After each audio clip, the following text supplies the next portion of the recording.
One of the things I love about this time of year is that at Thanksgiving dinner, the food is the star of the show. There's not all the distractions that some of the other vacations and holidays have. So, of course, the big centerpiece is traditionally turkey. One of the things that you can do is, instead of buying a large turkey, taking the time to cook it, particularly if you've never made a whole turkey before. This might be the first time that you're cooking turkey at home for yourself or your family. One of the things that we like to do when there's only the two or the two of us or a couple of family members coming is we'll buy the specific pieces that we like. So perhaps a turkey breast, a turkey thigh, buy a couple drumsticks, buy a wing, cook the things you like, and put them all together. You could do all dark meat if you want. You can do all white meat if you want. All white meat if you want. If you have different family members that like each, you're covered. If you're like us, you want to sort of calculate how much you want for dinner, and then you also want to calculate how much you want for that hot turkey sandwich the next day. Yes.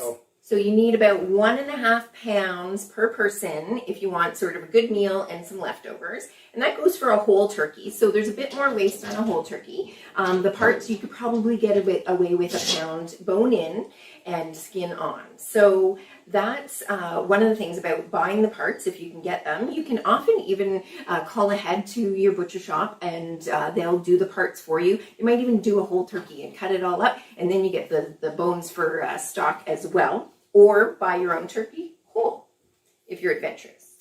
All right, so the first thing we're going to do, and we're going to sort of work a little bit with the magic of our time frame here, is that I'm going to take the turkey pieces. This is a turkey breast. It's got the bone in on the back side, that little breastbone. We're going to nestle that. We've got a rack on the bottom of our pan. That way the meat is off the pan and it's going to have a nice chance to cook. We've got a turkey thigh with the bone in.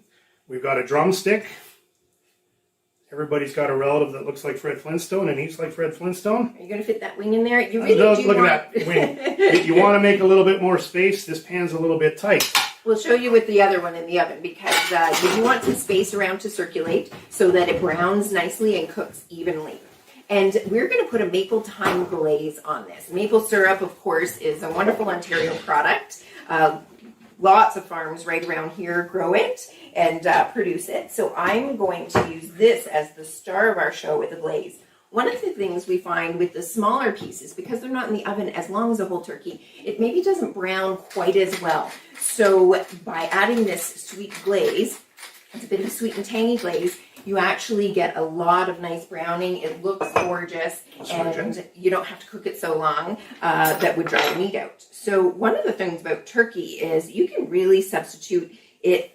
Any of the other meats that you usually make, you can sub those recipes for turkey, and it's lean, and we love it. We love to cook up a breast and then have the leftovers for sandwiches. I call them planned overs. So I've got some cider vinegar, some maple syrup, like I said, bit of dry mustard, and salt and pepper, and that's all is needed for the glaze. And where's my little whisk, Jay? Little whisk, did it go over there? Perfect. There's a whisk. And everybody should have a barrel of whisks. A barrel of whisks at all times. So, and just sort of a little bit of salt and pepper. And that's all you need for the glaze. Bring that to a boil. And in the recipe, which is posted online, you'll see it says boil until slightly thickened and the bubbles slow. And Jay and I had a discussion about this, and you actually can hear them. So it'll be bubbling rapidly, and that's bubbling off the water. And then once it gets thicker, it'll slow down and get quiet. So we'll bring this to a boil while Jay gets that in the oven. Excellent. So what I did with our turkey here was I took a paper towel and I blotted the excess moisture off the top and got rid of it. And you'll notice that every time I handled the turkey, that I stopped to wash my hands. I got a sink full of warm soapy water, dried them real nice. You don't need to be afraid of turkey, but you should be cautious. It does carry the possibility of foodborne illness transmitters. So just wash your hands, wash your hands, wash your hands. It's a great practice for us all right now. A little bit of salt on the top, a little bit of pepper. We put it in now. That salt's going to draw some extra moisture out, and it's actually going to help crisp that skin a little bit. And when you're buying your turkey, if you're buying it frozen, you may need to plan ahead. Well, you definitely need to plan ahead if you're cooking a whole turkey, because it actually takes about 5 hours per pound of turkey to thaw in the fridge. We definitely recommend thawing it in the fridge. You can thaw it in cold water, which speeds it up a little bit, but you have to change the water every hour to make sure it's staying really nice and cold and at a safe temperature. So the best plan is to plan ahead 3 or 4 days at least to get it thawed in the fridge. And it does take up a lot of room in your fridge. So also factor that in when you're buying all of your groceries. So if you have the time and lots of fresh turkeys around available, especially if you order one ahead. When you're cooking, even as a professional chef, I always encourage my team members and myself, there's two very important tools you need. One is a timer. Even professional chefs don't rely on their inner clock to make sure that things are in the oven for long enough or short enough. The other thing that we want to be able to try and find is an accurate thermometer. So this is a meat thermometer. You can find them at your local hardware stores. It's quite easy to find. It's digital, so I can click on it. I can insert it into the fattest, thickest part of the meat, and that's where you get the most accurate temperature. So on the breast, it's in the deepest part of the meat, deep in. On the thigh, it's in. Try not to touch the bone. Take it into the middle, but not the bone, because it'll give you a little bit of an inaccurate reading. And we want, because there's no stuffing and it's not a whole bird, we're going to aim for 170 degrees Fahrenheit for our internal temperature. So in Jen's recipe instructions, we suggest put this in the oven for about 45 minutes. Make your glaze. At that point in time, you should be able to pull it out. You're going to do this fairly quick while it's ready. But you're going to take the glaze and you're going to brush that turkey. I'm just chopping some thyme because we are going to season the glaze at the end. Or you're going to chop the thyme? I'll chop the thyme. Yeah, you're a fancy chopper. So this is thyme from our garden. You can buy it from the grocery store, certainly. And again, look for that made in Ontario. There's lots of herbs grown in Ontario, and it's really wonderful if you don't have them in your garden. And just about a teaspoon of chopped fresh thyme. You could do this with sage. You could do it with rosemary. The glaze doesn't need to be stirred while it's boiling. It's almost like making a caramel, but we don't want to take it to the caramel point. We want to take it to just a thick glaze. So chop your fresh herbs. If you don't have fresh herbs, don't worry about it. You can use dried. Use about a third of the amount of dried, though. So you can throw it in now. We're winging it. Right? Yeah, we're winging it today. Excellent. And because he needs the cutting board. So once your glaze is thick and boiled away, and then we glaze the turkey. Now, when you're planning, Jay's I'm just going to jump in on this. Because we got this out of our garden, it's really, really fresh. And when you strip the leaves off and you chop it up, there's not a lot of little stems left.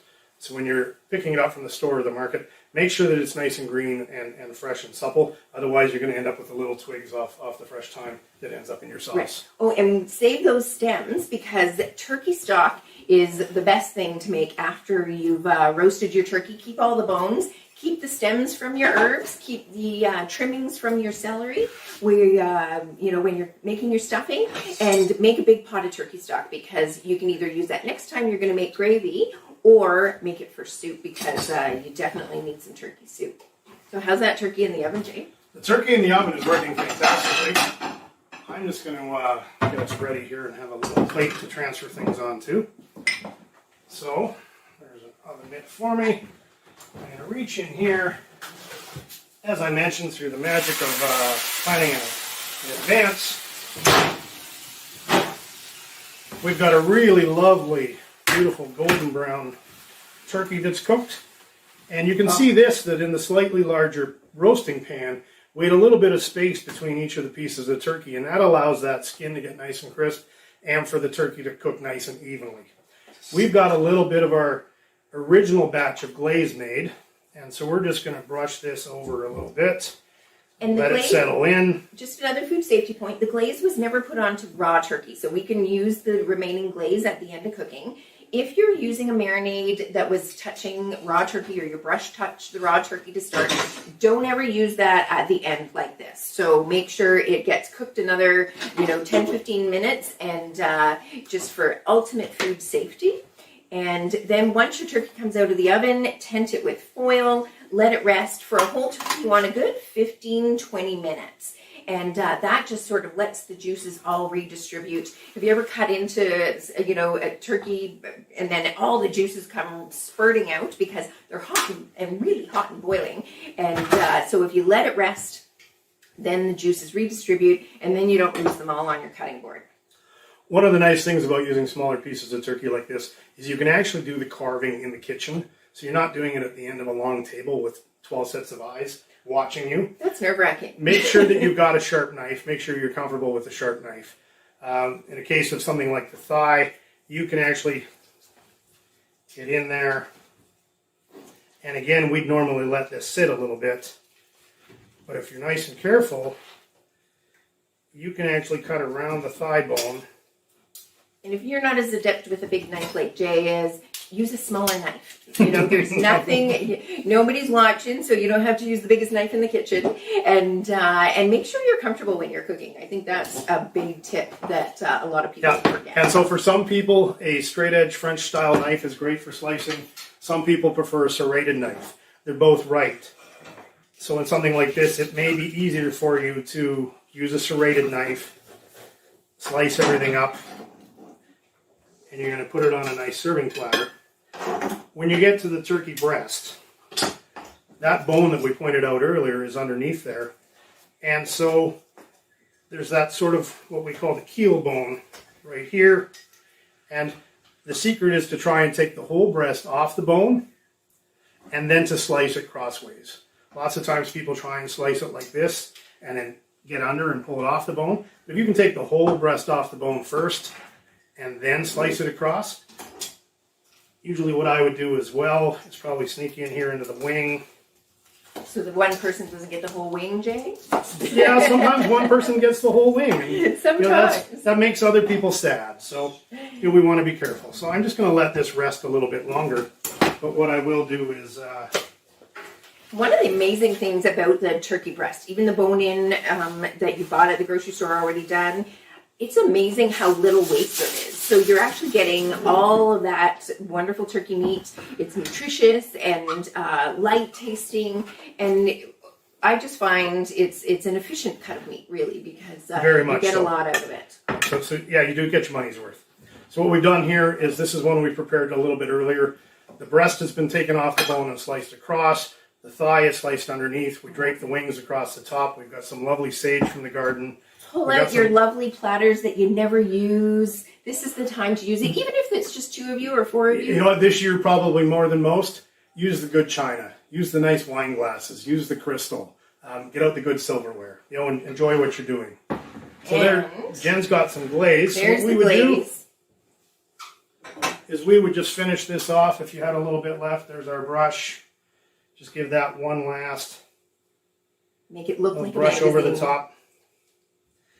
At this point in time, you could, if you were working on other things, you've got the turkey, the mashed potatoes, the Brussels sprouts to finish, tent this with foil, just keep it somewhere warm. It's going to be perfect to serve at dinner time. Only about half an hour. Yeah, half an hour tops. You Maximum. gotta watch for food safety, but it does buy you a few minutes to look after everything else. So. And people are going to be so impressed, and even if it's just your family, they won't know how easy it was. That's the nice part. Thank you for joining us for Thanksgiving 101. We'll see you again.